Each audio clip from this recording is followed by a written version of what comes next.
मध्य प्रदेश के शहडोल में dry fruit घोटाले की गूंज अभी थमी भी नहीं थी कि मऊगंज से एक चौंकाने वाला मामला सामने आ गया। जल गंगा संवर्धन अभियान के नाम पर 40 मिनट के कार्यक्रम में 10 लाख रुपए खर्च कर दिए गए।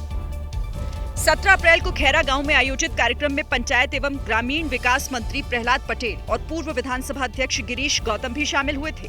महज 40 मिनट के कार्यक्रम के लिए गद्दे और चादर की जरूरत ही नहीं पड़ी। इसके बावजूद अफसरों ने इलेक्ट्रिक दुकान से गद्दे और चादर के किराए सहित नाश्ते का बिल दिखाकर 10 लाख रुपए का सरकार को चूना लगा दिया। तो हमने इसमें एक सीओ जिला पंचायती कमेटी बनाई और उसमें हमने ट्रेजरी ऑफिसर को भी रखा है और उसमें हम जल्दी से जल्दी जांच करके अगर जो भी तथ्य आएंगे उसका आधार पर करेंगे। सवाल यहाँ ये है कि जब कार्यक्रम में नाश्ते पानी का इंतजाम ही नहीं था तो फिर लाखों का बिल कैसे बन गया।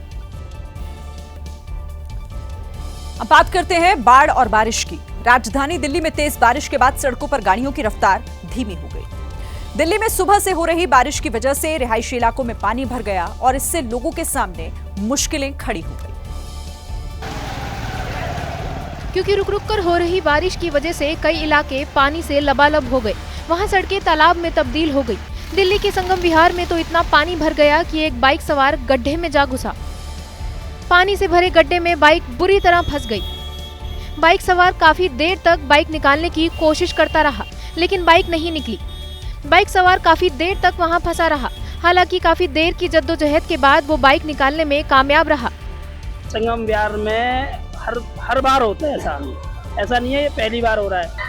सबसे ज्यादा मुसीबत तो स्कूली बच्चों को हुई, क्योंकि सड़कों पर कई फीट पानी भरा हुआ था। इसलिए कई बच्चों की यूनिफॉर्म गंदी हो गई। बिहार के आरा जिले में गंगा नदी ने कोहराम मचा दिया है। गंगा नदी का पानी कई गांव में घुस गया, जिसके बाद गंगा खेत खलिहान मकान दुकान सब कुछ निगल गई। और सबसे भयंकर तबाही शाहपुर प्रखंड के जवैना गांव में मची, जो अंतिम सांसें गिन रहा है। गंगा में आई बाढ़ और वहां हो रहे कटान ने गांव के ज्यादातर घरों को निगल लिया है। कई सालों से बाढ़ झेल रहे यहाँ के लोग बेघर हो चुके हैं। यहाँ इक्का दुक्का घर ही बचे हैं जो कभी भी बाढ़ में ढह सकते हैं। मग्न हो चुका है और सामने ये रास्ता था, ये भी जलमग्न हो चुका है। पानी जो है अपने आगोश में सबको लेते हुए जा रहा है, तेज रफ्तार से कटा हुआ। सामने एक घर है, ये भी कुछ देर में जलमग्न हो जाएगा। ग्रामीणों का दावा है कि सरकार ने मिट्टी में हो रहे कटान को रोकने के लिए कोई ठोस कदम नहीं उठाए। कुछ छोटे मोटे प्रयास ही किए गए, लेकिन वो भी फेल हो गए। फिलहाल जवैना गांव के लोग दहशत में रहने को मजबूर हैं। उन्हें हर पल डर सता रहा है कि पता नहीं कब गंगा उनके घर को बहा कर न ले जाए। उधर राजस्थान के राजसमंद जिले में भारी बारिश ने विकास के दावों की पोल खोल दी है। तस्वीरों में आप देख सकते हैं कि कैसे कनूजा पंचायत में स्कूली बच्चे रस्सी के सहारे उफनाए हुए नाले को पार करके स्कूल जाने के लिए मजबूर। नाले के ऊपर पुलिया ना बनी होने के कारण हर दिन ग्रामीण अपने बच्चों को ऐसे ही नाला पार कराकर स्कूल भेजते हैं। लेकिन आरोप है कि अधिकारियों को ना तो ये मुसीबत दिखती है, ना ही गांव वालों की बेबसी। वहीं कोई पक्का रास्ता ना बना होने की वजह से गांव वालों में काफी गुस्सा भी है।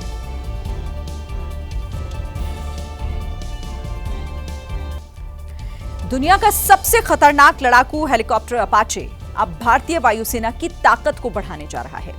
अमेरिका की कंपनी बोइंग ने हेलीकॉप्टर का पहला जत्था भारत को सौंप दिया, जिसके बाद अमेरिका से हिंदुस्तान पहुंचे 3 अपाचे हेलीकॉप्टर गाजियाबाद के इंडियन एयरबेस पर गरजते हुए उतरे।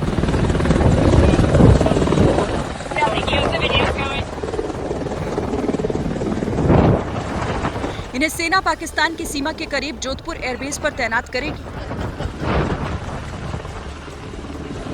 भारत ने करीब 6,000 करोड़ में 6 अपाचे हेलीकॉप्टर खरीदे हैं, जो दिन और रात दुश्मन को निशाना बनाने की क्षमता रखते हैं।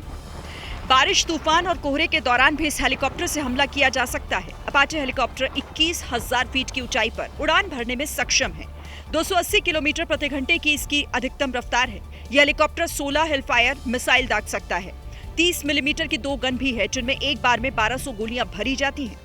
भारतीय वायुसेना साल 2019 से अपाचे हेलीकॉप्टर इस्तेमाल कर रही है, जो पठानकोट और असम के जोरहाट में तैनात है।